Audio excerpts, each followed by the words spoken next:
Yung house po walang itinatago dito, and I believe na the truth will kumbaga lalabas talaga rito, at yung variance report na makikita natin dito, madedetermine natin, ma-establish natin talaga kung saan nanggaling yung insertion na yan. Sa ngayon po puro parang chismis lang naman, sa house daw nanggaling.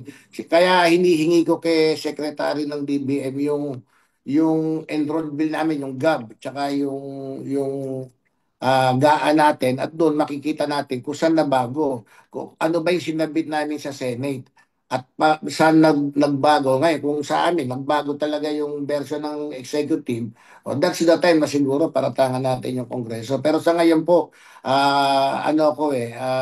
kampante ako na wala talaga sa House yung insertion na yan, kundi pag-alis sa House nangyari yan.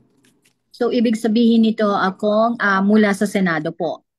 Meron naman na kasing paper trail po yan, di ba? So, Mhm. akin dyan, pagka sinabit during the press, during the budget hearing na secretary ng BBM, makikita naman po natin yan, kung saan